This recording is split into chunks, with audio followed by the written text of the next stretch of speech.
Hello and welcome, adventurers. I'm Mary, and in this video, I'll be going over Easter eggs and references you may have missed in Final Fantasy XIV's patch 6.2 main scenario. I want there to be zero chance of spoilers, so please only proceed if you have finished Endwalker up to patch 6.2 and Final Fantasy IV. Now, let's get to it.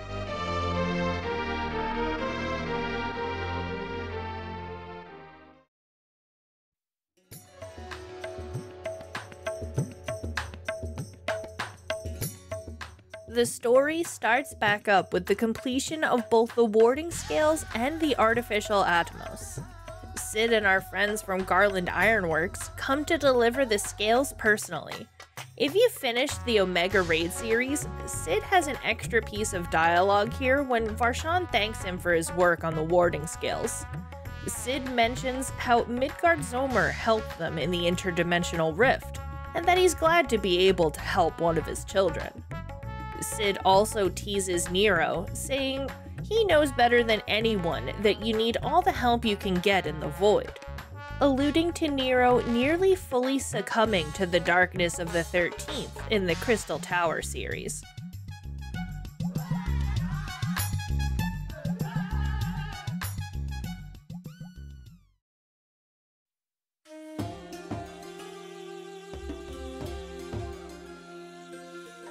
The alchemists of Ratzat Han made an adult version of Varshan to fight on the 13th, which is the other project Nadana mentions working on for the satrap at the end of 6.1.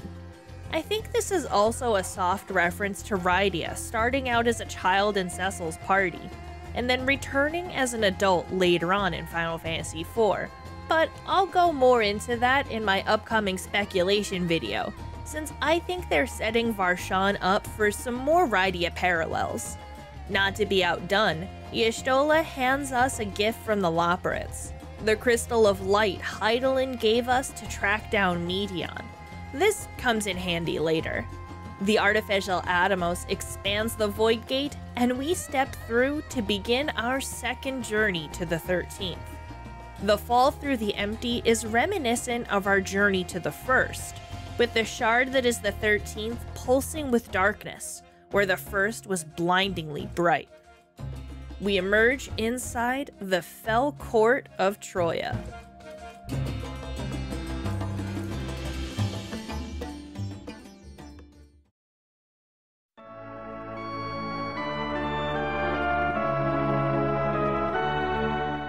Troia was one of the major cities in Final Fantasy IV.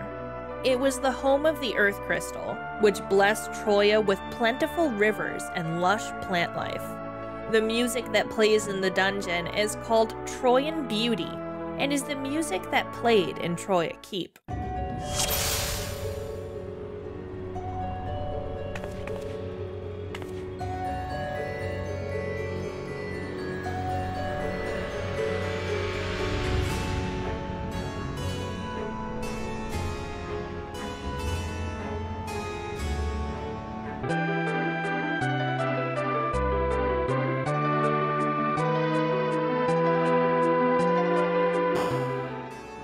The enemies we encounter here are mostly previously seen Voidsent, with a few exceptions.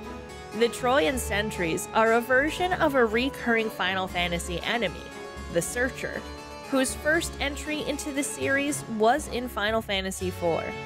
The first boss encounter, a multitude of evil dreamers, are enemies from Final Fantasy IV. They're called ghosts in the original release, but are renamed Evil Dreamers in the Game Boy Advance and later versions. And the Troyan Butlers are guest pets from Final Fantasy XII.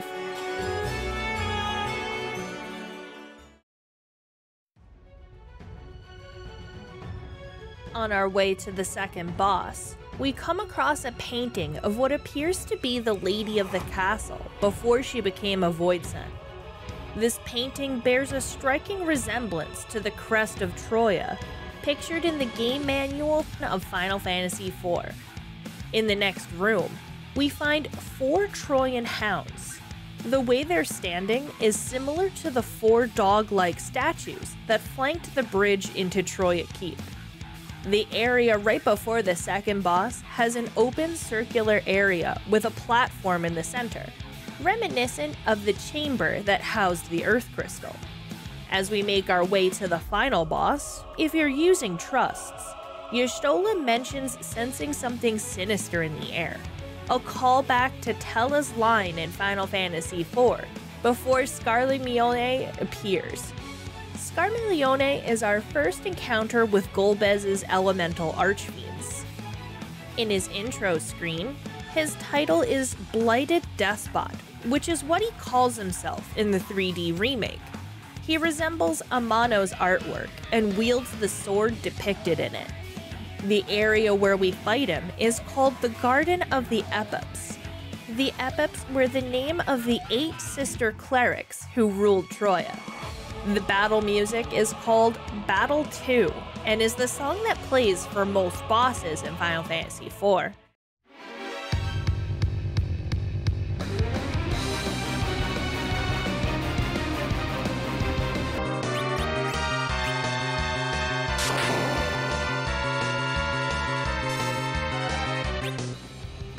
The ad phase introduces as minions the Necroserfs, which resemble the zombies that spawned with Scarmiglione in his original encounter.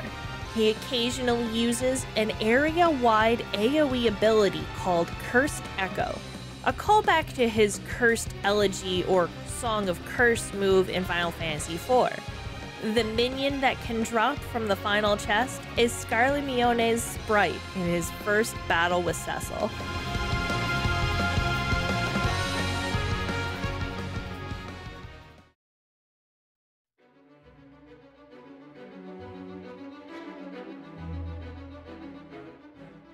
After dispatching the Archfiend, our Warrior of Light and party decide to use Troya as a home base for now. The local Voidsent seem willing to let you take over, and Y'shtola mentions lower-rung Voidsent being less intelligent. She's referring to the hierarchy used by scholars of the Void to classify Voidsent based on their power and intelligence. There are 12 rungs, with 12 being the lowest. After conversing with the locals, we find out that there's a clever Voidsent in the dungeon. As we make our way to investigate, a Troyan manservant mentions that the dungeon is called Carcere 4, even though there's only one dungeon, under his former mistress's orders, because there weren't enough references to the number 4, I guess. Our Warrior of Light comes face to face with Xenos' Reaper avatar, and our Crystal of Light begins to glow. The light envelops the avatar and reveals her human form. This is a reference to the final battle in Final Fantasy IV, when Cecil uses the crystal to reveal Zeromus' true form.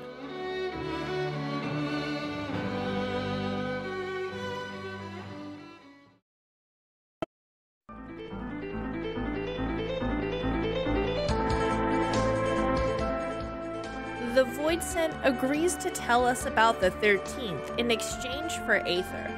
She tells us of the war that caused the Flood of Darkness, the Contra Memoria, during which the Voidsent's mother was touched by darkness while pregnant, turning her daughter part Voidsent. This is similar to what happened to Vothri on the first, becoming a Light Warden while still in utero.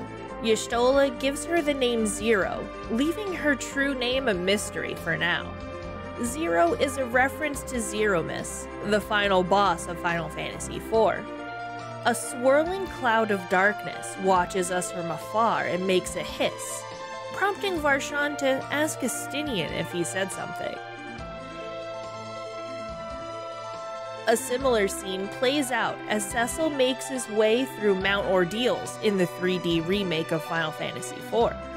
There are a few scenes where a hiss is heard, and Porum thinks Palom is making noises to annoy her.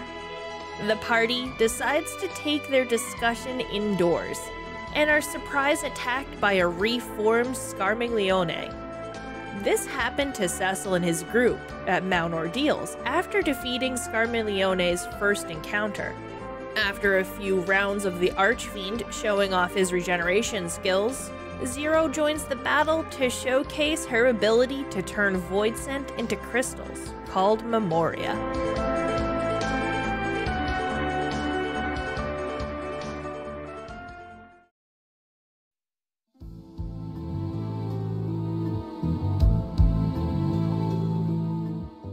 After successfully turning Scarmiglione into a Memoria, our Warrior of Light picks it up and we're treated to a vision of Golbez and the Elemental Archfiends. This takes place before the Archfiends have the forms we're familiar with, so we get to see the Voidsent type they originally were. Scarmiglione was a Hagenti, Barbaricia was a Succubus, Cagnazzo was a Moodsud, and Rubicante was an ogre. Golbez reveals a captured Asdaya, surrounded by magical chains and frost. This is alluding to Golbez's move called Icebind, which he uses to paralyze Cecil and party before summoning the Shadow Dragon. Back in the present, the group decides to travel to a place with more Voidsent to question about Golbez. As they leave, we see that one of the Searcher Voidsent was eavesdropping and plans to go warn Golbez. Searchers are known for using an ability called Alarm, which summons more monsters into battle.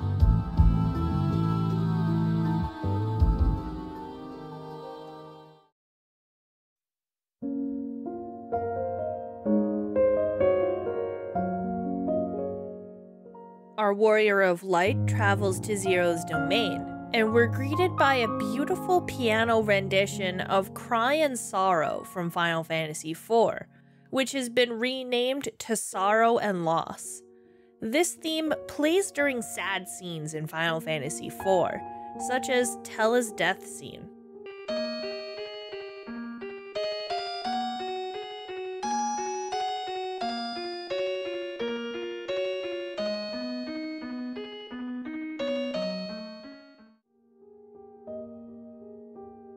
Among the Voidsent who live here, we meet a Mind Flayer in one of the ruined buildings that has a familiar story about their journey to the source.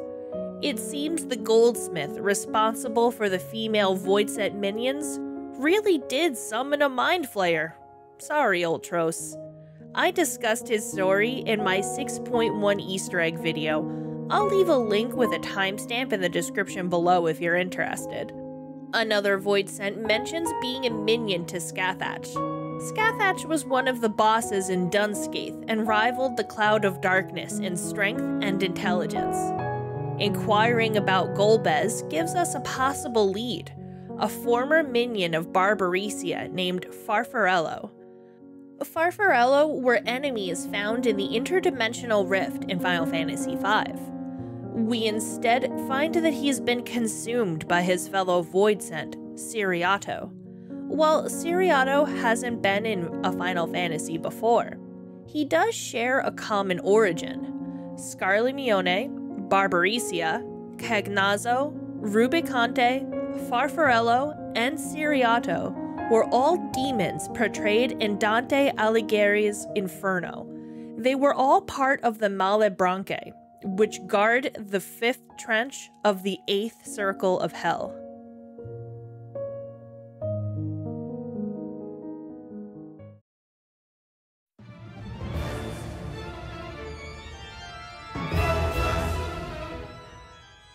Barbaricia appears and delivers a challenge.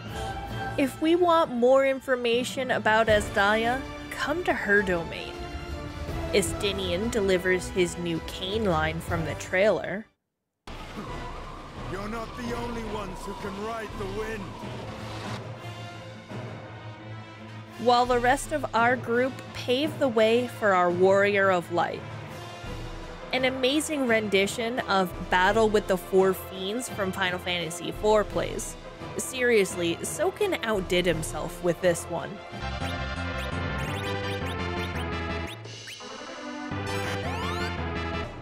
The attacks are mostly wind-based or hair puns, with the exception of her big attack at the halfway mark.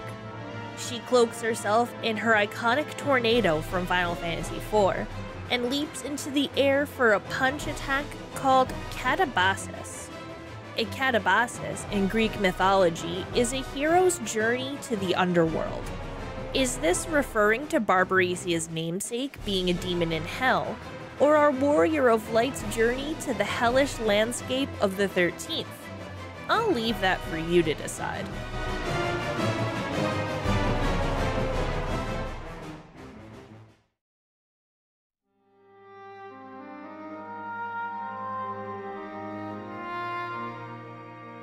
After the fight, Zero manages to turn Barbaricia into a Memoria, but collapses afterwards, her aether all but spent.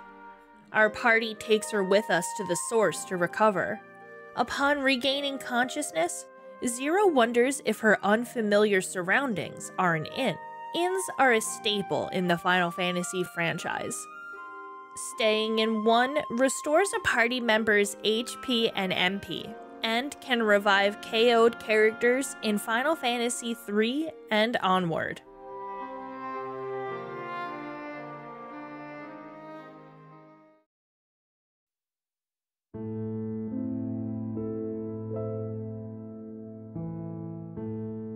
We pay our debt to Zero in apples, and she agrees to tell us what she remembers of the Contra Memoria.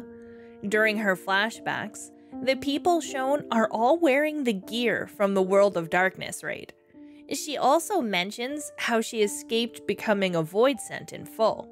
She was cast out into the empty as the flood of darkness engulfed the 13th, and she drifted until she was able to find a tiny crack to pass through and return. This is crossing over into the realm of speculation, but I think this crack is the intentional flaw Hydaelyn left in the Sundering that allowed Emet-Selch, La Habrea, and Elidibus to escape intact.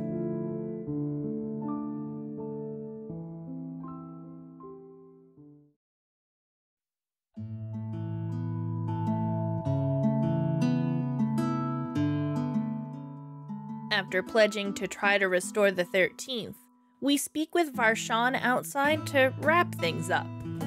While conversing, a Hektai hurries by with a Radiant chasing after. This is a teaser for a new nearby optional quest that opens up after finishing the main scenario.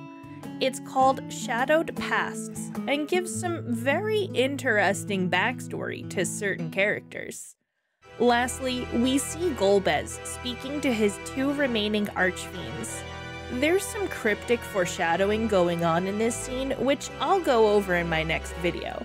That will be a full 6.2 speculation video, so be sure to subscribe if you're interested so you don't miss out. Also, let me know in the comment section what your favorite moment in patch 6.2 was, or if I missed a reference. Thanks for watching, and until next time, adventurers, remember, you matter, and may you ever walk in the light.